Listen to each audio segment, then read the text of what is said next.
Hello good morning दोस्तों, आप सभी का आपके यूट्यूब चैनल गौतम स्टडी अड्डा पे बहुत बहुत स्वागत है। तो दोस्तों आज मैं आपके लिए 22 अगस्त 2020 का इंपॉर्टेंट करंट अफेयर्स लेकर के आया हूं।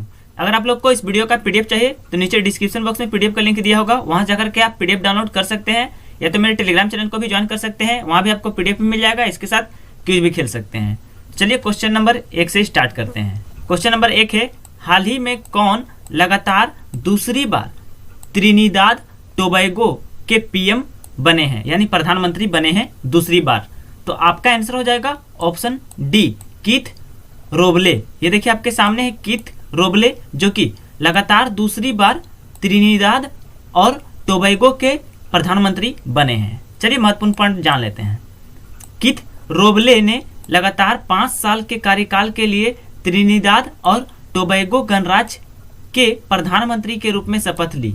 राउली सत्तारूढ़ पीपुल्स नेशनल मूवमेंट PNM से हैं वो। चलिए अब आपको त्रिनिदाद और टोबैगो के बारे में बता देता हूं। तो दोस्तों Republic of Trinidad and Tobago का कैपिटल यानी राजधानी है पोर्ट ऑफ स्पेन और मुद्रा है त्रिनिदाद एंड टोबैगो डॉलर और राष्ट्रपति हैं पाउला माय विकिस। अब चलिए ऑप्शन की बात कर लेते हैं। लुइस रोडोल्फो अबिनादर, दोस्तों इन्हें हाल ही में डोमिनिक रिपब्लिक के नए राष्ट्रपति के रूप में नियुक्त किया गया है। और वाल्टर रोजर मार्टोस रुइज, इन्हें हाल ही में पेरू के नए प्रधानमंत्री के रूप में नियुक्त किया गया है। और ऑप्शन सी में जो आप लोग देख रहे हैं अलेक्जेंडर लुकाशेंको, ये लगातार 6वीं बार बेलारूस के राष्ट्रपति के पद पर नियुक्त हो चुके हैं। चलिए नेक्स्ट क्वेश्चन देखते हैं। क्वेश्चन नंबर 2 है, हाल ही में किसे इक्वेटोरियल गिनी के पीएम यानी प्रधानमंत्री के रूप में फिर से नियुक्त किया गया है? तो आपका आंसर हो जाएगा ऑप्शन ए, फ्रांसिस्को आसू। दोस्तों फ्रांसिस्को आसू ये देखिए आपके सामने है, जो कि इक्वेटोरियल गिनी के नए प्रधानमंत्री के रूप में फिर से नियुक्त किए गए हैं 3री बार। दोस्तों चलिए महत्वपूर्ण पॉइंट जान लेते हैं। फ्रांसिस्को पास्कल आई लीग ओबामा आसू को लगातार 3री बार रिपब्लिक ऑफ इक्वेटोरियल गिनी के प्रधानमंत्री के रूप में फिर से नियुक्त किया गया है। 14 अगस्त 2020 को आसू सरकार ने राष्ट्रपति की आलोचना के बाद राष्ट्रपति टेओदोरो ओबियांग को इस्तीफा दे दिया। आर्थिक स्थिति को हल करने के लिए सरकार को भंग कर दिया गया था। 23 जून 2016 को फ्रांसिस्को आसू को पहली बार इक्वेटोरियल गिनी के प्रधानमंत्री के रूप में नियुक्त किया गया था। अब चलिए आपको इक्वेटोरियल गिनी के बारे में बता देता हूं। तो the Republic of Equatorial Guinea के राष्ट्रपति हैं टेओदोरो ओबियांग और कैपिटल यानी राजधानी है मालाबो और मुद्रा है दोस्तों सेंट्रल अफ्रीकन CFA फ्रैंक। अब चलिए ऑप्शन की बात कर लेते हैं। और मोहम्मद ओल्ड बिलाल, जो कि हाल ही में मॉरिटानिया के नए प्रधानमंत्री के रूप में नियुक्त किए गए हैं। चलिए नेक्स्ट क्वेश्चन देखते हैं। क्वेश्चन नंबर 3 है, हाल ही में किस केंद्रीय मंत्री ने ट्राइफेड का ट्राई फूड प्रोजेक्ट लॉन्च किया है?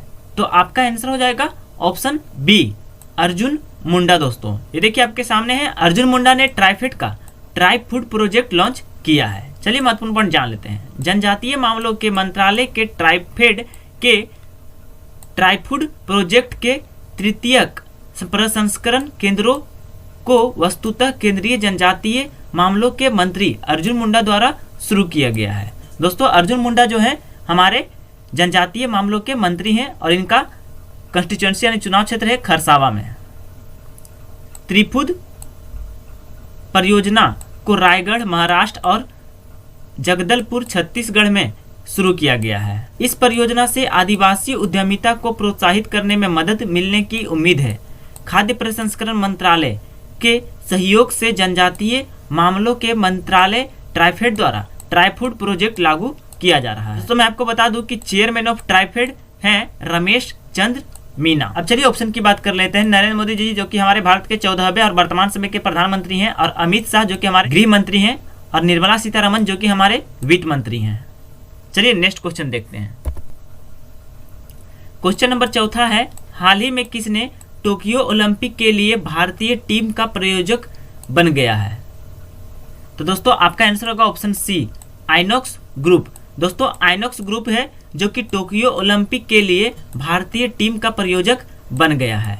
चलिए महत्वपूर्ण पॉइंट जान लेते हैं। भारत में ओलंपिक आंदोलन के लिए शासी निकाय भारतीय ओलंपिक संघ IOA इंडियन ओलंपिक एसोसिएशन और आइनॉक्स समूह ने टोक्यो ओलंपिक के लिए टीम इंडिया का समर्थन करने के लिए एक प्रायोजक समझौते पर हस्ताक्षर किए हैं, जिसे 23 जुलाई से 8 अगस्त 2021 तक आयोजित किया जाएगा।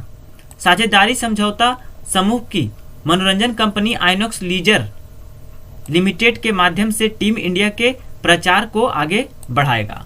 और दोस्तों ड्रीम 11 जो कि इस साल IPL का प्रायोजक बना है। दोस्तों चलिए नेक्स्ट क्वेश्चन देखते हैं। क्वेश्चन नंबर 5वां है, हाल ही में किस केंद्रीय मंत्री ने स्वदेशी माइक्रो प्रोसेसर चैलेंज लॉन्च किया है? तो आपका आंसर हो जाएगा ऑप्शन बी, रविशंकर प्रसाद, जो कि हमारे वर्तमान समय में केंद्रीय कानून और न्याय, संचार और इलेक्ट्रॉनिक्स और सूचना प्रौद्योगिकी मंत्री हैं दोस्तों। और इन्होंने स्वदेशी माइक्रो प्रोसेसर चैलेंज लॉन्च किया है। चलिए महत्वपूर्ण पॉइंट जान लेते हैं।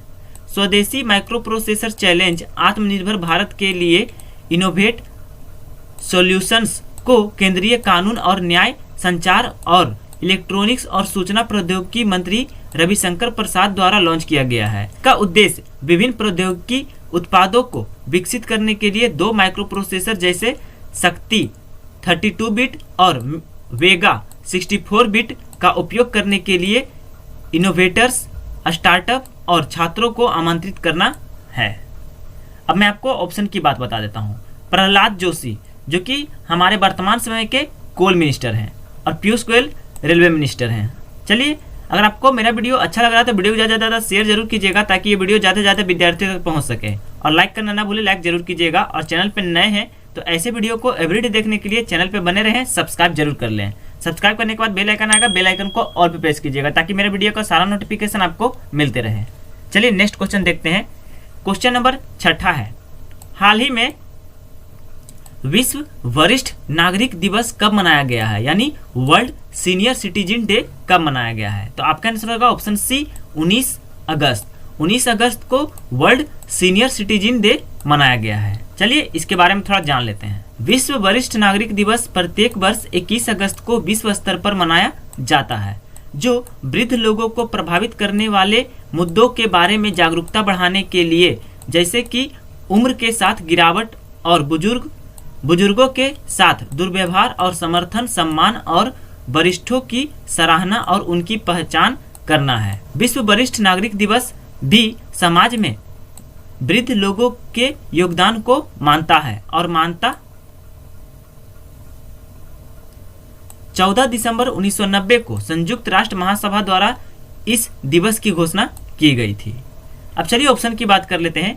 19 अगस्त को हाल ही में विश्व मानवतावादी दिवस मनाया गया था और विश्व फोटोग्राफी दिवस यानी वर्ल्ड फोटोग्राफी डे भी मनाया गया था। और 20 अगस्त को राजीव गांधी के बर्थ एनिवर्सरी पर सद्भावना दिवस मनाया जाता है। चलिए नेक्स्ट क्वेश्चन देखते हैं। क्वेश्चन नंबर 7 है, हाल ही में गोपाल स्वामी कस्तूरी रंगन का निधन हो गया, वे कौन थे? तो आपका आंसर होगा ऑप्शन ए, क्रिकेटर।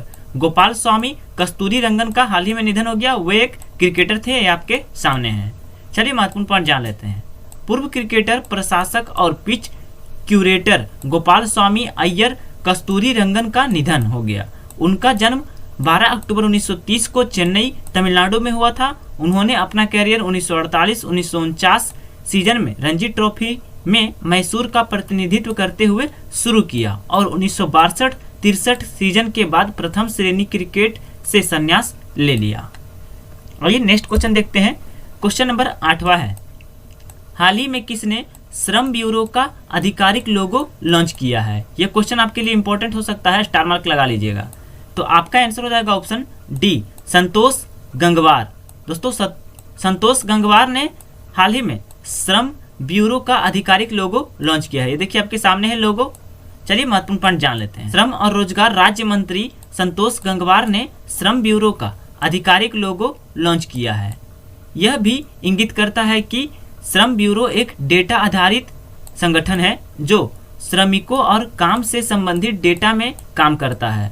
श्रम ब्यूरो के लोगो में ब्लू व्हील भी शामिल है, जो एक गोल व्हील है जो काम का प्रतिनिधित्व करता है। नीला रंग इंगित करता है कि लेबर ब्यूरो नीले कॉलर वर्क से संबंधित हैं। इसमें एक तिरंगा ग्राफ भी शामिल है जो राष्ट्रीय ध्वज के रंगों से मेल खाता है। इसमें गेहूं के कान भी हैं जो ग्रामीण कृषि श्रम के फल को इंगित करते हैं। चलिए नेक्स्ट क्वेश्चन देखते हैं।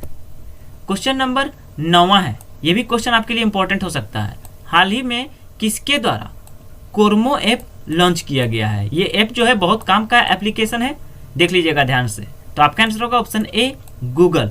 दोस्तों गूगल ने हाल ही में कोरमो जॉब्स ऐप लॉन्च किया है। चलिए इस ऐप के बारे में जान लेते हैं। गूगल ने भारत में कोरमो जॉब्स नाम से अपना रोजगार एप्लीकेशन लॉन्च किया है। यह लाखों भारतीयों को प्रवेश स्तर पर नौकरियों को प्राप्त करने में मदद करेगा।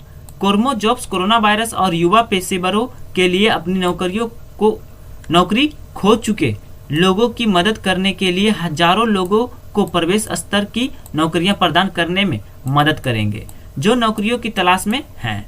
गूगल ने पहली बार 2018 में बांग्लादेश में रोजगार एप्लीकेशन लॉन्च किया था और 2019 में इसे इंडोनेशिया में विस्तारित किया। अब आइए गूगल के बारे में जान लेते हैं। तो गूगल जिसके सीईओ हैं सुंदर पिचाई और हेडक्वार्टर है कैलिफोर्निया यूनाइटेड स्टेट्स में और स्थापना हुआ था 4 सितंबर 1998 को। और फेसबुक जिसके सीईओ हैं और संस्थापक हैं मार्क जुकरबर्ग और इसका भी हेडक्वार्टर कैलिफोर्निया यूएस में है। चलिए नेक्स्ट क्वेश्चन देखते हैं जो कि आज का आखिरी और लास्ट क्वेश्चन है, क्वेश्चन नंबर 10। हाल ही में कौन सी अमेरिकी कंपनी $2 ट्रिलियन शेयर बाजार मूल्य तक पहुंचने वाली पहली अमेरिकी कंपनी बन गई है? तो आपका आंसर होगा ऑप्शन डी एप्पल। एप्पल जो है पहली अमेरिकी कंपनी बन गई है $2 ट्रिलियन शेयर बाजार मूल्य का। चलिए महत्वपूर्ण पॉइंट जान लेते हैं। एप्पल इनका शेयर मूल्य $467.77 से ऊपर पहुंचने के बाद $2 ट्रिलियन शेयर बाजार मूल्य तक पहुंचने वाली पहली अमेरिकी कंपनी बनी। एप्पल के शेयरों में 2020 में लगभग 60% उछाल आया क्योंकि कंपनी ने चीन में कारखाना बंदी जो आईफोन का उत्पादन करते थे और कोरोना काल में अपनी खुदरा बिक्री बंदीकरण पर काबू पाया। एप्पल $2 ट्रिलियन बाजार पूंजीकरण तक पहुंचने वाली दुनिया की एकमात्र दूसरी कंपनी है। तेल कंपनी सऊदी अरामको $2 ट्रिलियन बाजार मूल्य पर पहुंची है। चलिए एप्पल के बारे में आपको बता देता हूं। तो एप्पल के सीईओ हैं टिम कुक और हेडक्वार्टर है कैलिफोर्निया यूएस में और स्थापना हुआ था 1 अप्रैल 1976 को। अमेजन देख लेते हैं जिसके संस्थापक और सीईओ हैं जेफ बेजोस और स्थापना हुआ था 5 जुलाई 1994 को। चलिए आज का क्वेश्चन यहीं पर समाप्त होता है। वीडियो कैसा लगा है कमेंट बॉक्स में जरूर बताइएगा। अगर आपको वीडियो अच्छा लगा तो वीडियो को ज़्यादा से ज़्यादा शेयर और लाइक जरूर कीजिएगा और चैनल पर नए हैं तो ऐसे वीडियो को एवरीडे देखने के लिए मेरे चैनल पर बने रहें और सब्सक्राइब जरूर कर लें। इस चैनल पर आपको जीके जीएस और मैथ रीजनिंग भी मिल जाता है। तो थैंक यू दोस्तों, अपना ख्याल रखिएगा, कोरोना वायरस से बचे रहिएगा। Stay home stay safe.